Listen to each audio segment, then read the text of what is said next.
Hello दोस्तों, YouTube के channel को सब्सक्राइब कर लें, क्लिक बेल आइकन को प्रेस कर दें ताकि नोटिफिकेशन मिलते रहे जेबी सेबी और बैंक प्रमोशन के संबंध। हेलो दोस्तों, मेरा नाम है सिद्धार्थ सिन्हा और ये जो वीडियो आपका सीआईबी का बीएफएम के ऊपर है, bank financial management unit number 2 है, module A basics of forex derivatives के ऊपर हम लोग बात कर रहे हैं। सबसे पहले ये डेरिवेटिव्स को समझते हैं। डेरिवेटिव्स है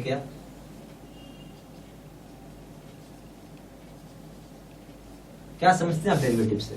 डेरिवेटिव्स को एक सीधा भाषा में बोल सकते हैं, एक ऐसा इंस्ट्रूमेंट है। क्या ये? फाइनेंशियल इंस्ट्रूमेंट है। ये क्या फाइनेंशियल इंस्ट्रूमेंट है? और इस फाइनेंशियल इंस्ट्रूमेंट की मदद से आप रिस्क को कम कर सकते हैं, यानी रिस्क को मिनिमाइज कर सकते हैं। इसको हम क्या बोलते हैं? हेजिंग। हेजिंग बोलते हैं। यानी एक तरीके से आप ये भी बोल सकते हैं कि ये फाइनेंशियल इंस्ट्रूमेंट तो है ही, हेजिंग इंस्ट्रूमेंट भी है। और बेसिकली आपको इसका ज्यादा काम दिखेगा फॉरेन एक्सचेंज में। जब फॉरेन एक्सचेंज में आपको रिस्क को मिनिमाइज करता है, कहां पे? In foreign exchange. कैसे करता है समझ में आएगा आपको।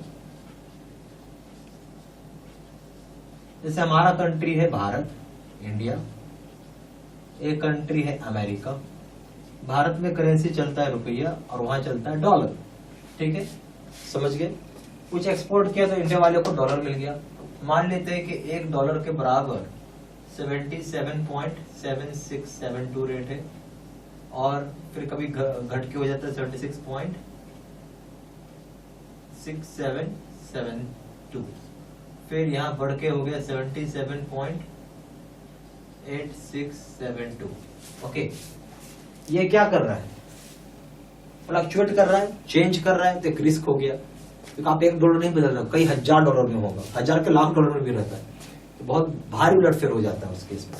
ठीक है, तो अगर खास जब भारत सरकार डील करती है, कुछ भारत सरकार डील करे, हमारे आर्म्स खरीदना हो तो $1 बिलियन भेजती, $1 बिलियन, उसमें एक छोटा सा चेंज बहुत बड़ा अंतर हो जाता है। ठीक है, तो इस चीज को जो रिस्क है, क्या रिस्क है? एक्सचेंज रिस्क है। इसमें हम क्या, कौन सा रिस्क जुड़ा हुआ है? हम बोल सकते हैं कि फॉरेन एक्सचेंज में आपका एक जो रिस्क है, जिसका नाम है, यहाँ आप लिख दीजिए, एक्सचेंज रिस्क, उसको ये कम करता है। ठीक है, क्या करता है? कम करता है। और जो एक्सपोजर क्या समझते हैं? एक्सपोजर का मतलब है ओपन पोजीशन, मतलब जो कि सेटलमेंट नहीं हुआ है। ओपन पोजीशन मतलब क्या है? जिसका सेटलमेंट नहीं हुआ, यानी ट्रेडिंग नहीं हुआ, मतलब ट्रेडिंग नहीं हुआ है। ठीक है, इसलिए हम उसको ओपन पोजीशन बोलते हैं।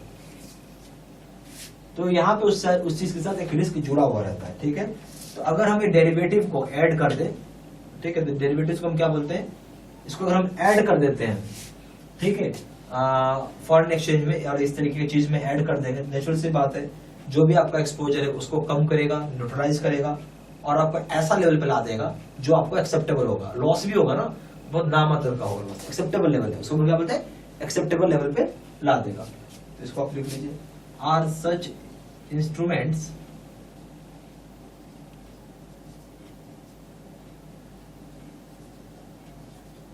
which when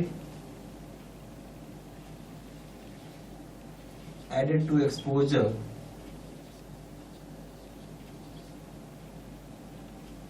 will neutralize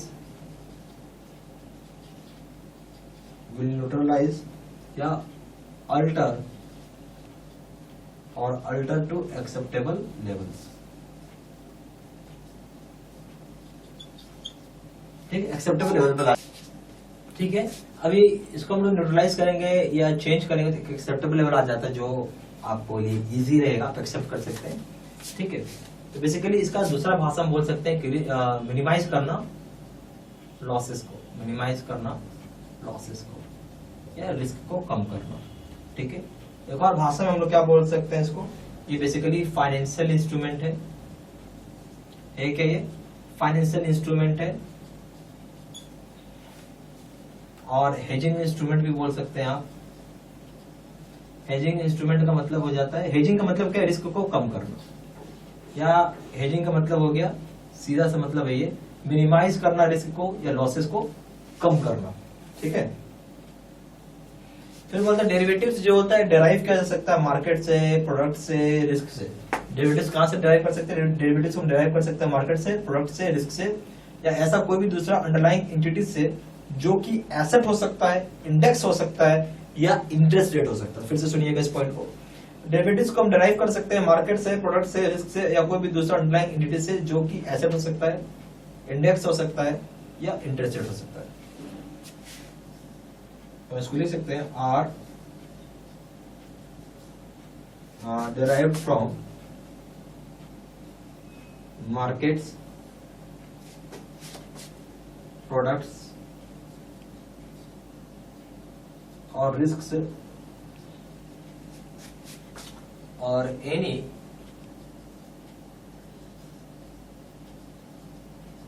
underlying entities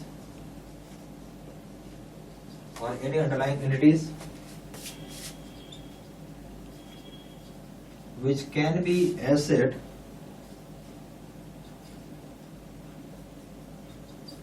index, interest rate। ठीक है, और इसमें कुछ पॉपुलर डेरिवेटिव इंस्ट्रूमेंट्स भी हैं, बोलते कुछ पॉपुलर डेरिवेटिव इंस्ट्रूमेंट्स हैं फॉरेन एक्सचेंज में। कुछ पॉपुलर डेरिवेटिव इंस्ट्रूमेंट्स है फॉरेन एक्सचेंज में, वो क्या क्या है? फॉरवर्ड कॉन्ट्रैक्ट्स हो जाएगा, ऑप्शंस हो जाएगा, स्वैप्स हो जाएगा। फॉरेन एक्सचेंज में क्या होता है ना कि बहुत सारे डेरिवेटिव इंस्ट्रूमेंट्स है। उदाहरण के लिए फॉरवर्ड हो गया, फॉरवर्ड कॉन्ट्रैक्ट्स हो गया, ऑप्शंस हो गया, स्वैप्स हो गया, फॉरवर्ड एग्रीमेंट्स हो गया और फ्यूचर्स हो गया। इसको आप लिख लीजिए, सम पॉपुलर डेरिवेटिव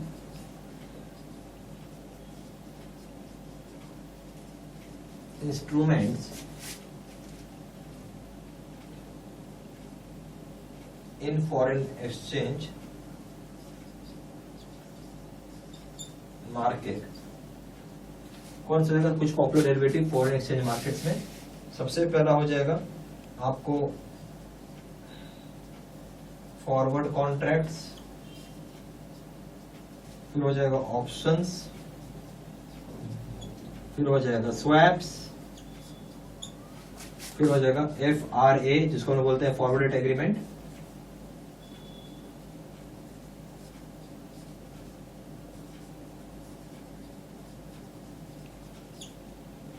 ठीक है, फॉरवर्ड एग्रीमेंट हो गया। फिर हो जाएगा आपका फ्यूचर्स। इतने तरह के चीज होंगे इसमें, ठीक है। तो ये सारी चीजें हैं, तो सारा चीज आप लिख लीजिएगा, ठीक है।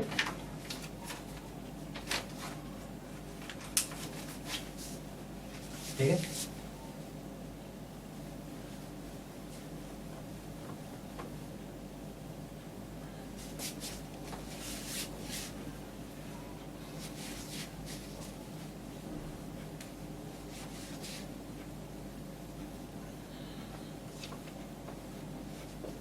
अब यहाँ ये बताया जा रहा है जो भी आपका डेरिवेटिव्स है, ठीक है।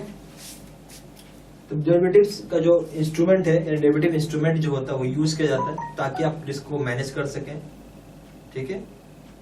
क्यों रिस्क को मैनेज करना है? अनसर्टेनिटी को, अनसर्टेनिटी की वजह से हम इसको रिस्क को मैनेज करते हैं। डेरिवेटिव्स जो डेरिवेटिव इंस्ट्रूमेंट्स है, ठीक है, आर यूज्ड टू मैनेज, क्या मैनेज करोगे? रिस्क को। Are use to manage risk, किस लिए? बिकॉज ऑफ अनसर्टेनिटी, मालूम नहीं है क्या होगा, अनसर्टेनिटी। अब हम लोग इस शब्द लगा दिया रिस्क। रिस्क है क्या वो समझिए। तो हम लोग रिस्क को ऐसा बोल सकते हैं, एक कोई भी अनप्लान्ड इवेंट है, इसका अनप्लान्ड इवेंट हो गया, ठीक है। रिस्क कुछ नहीं है, अनप्लान्ड इवेंट है जो कि फाइनेंशियल कंसिक्वेंसेज होता है। फाइनेंशियल कंसिक्वेंसेज मतलब है आपको उसकी वजह से नुकसान हो गया, इनकम कम हो गया, ठीक है। तो रिस्क को लिख सकते हैं हम लोग, डिफाइंड एज अनप्लान्ड इवेंट, ठीक है, defined as unplanned event with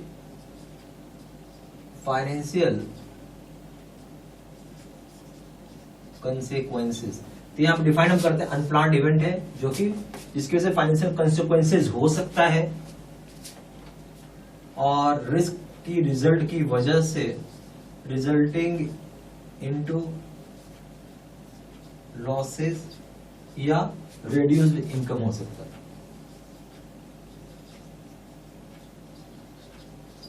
ठीक है, या तो आपको लॉसेज हो जाए या फिर इनकम घट जाएगी, यही दो बात होगी। तो सारा पॉइंट्स प्लीज लिखते चलिएगा, ठीक है ना। आप यहाँ पे प्रॉपर सीआईबी का वीडियो कोर्स का पैकेज ले सकते हैं। वीडियो लेक्चर कोर्सेज होगा, केस स्टडी का वीडियो होगा, एडिशनल रीडिंग मटेरियल होगा, video plus PDF, 12,000 set of question bank होगा, नोट्स होंगे पीडीएफ में, 30 मॉक टेस्ट होंगे। यहाँ पे सीआईबी का जो कोर्सेज आपको करना, face to face video course करना, जो सेलिंग वाला और पावरफुल कोर्स है। सीआईबी का ईबीएम बीएफएम रिटेल बैंकिंग कोई पेपर करेंगे दाम है 1500 रुपये। सीआईबी का ईबीएम प्लस बीएफएम करेंगे, यानी दोनों कंपलसरी पेपर करेंगे दाम है 2700 रुपये। सीआईबी का EBM plus BFM plus retail banking करेंगे दाम है 3500 रुपये। ज़्यादा जानकारी के लिए फ़ोन नंबर दिया हुआ है, आप फ़ोन कर सकते हैं। फ़ोन नंबर है 4 × 9 685 दूसरा नंबर है 7275469446। वेबसाइट में जाकर डायरेक्टली ऑनलाइन ऑर्डर प्लेस कर सकते हो। वेबसाइट पर जाकर www.jbcabstudymaterial.com, ईमेल आईडी हो जाएगा 6 23@gmail.com। ये सारी इन्फॉर्मेशन इसी वीडियो के डिस्क्रिप्शन बॉक्स में भी डाल दिया गया। Thank you.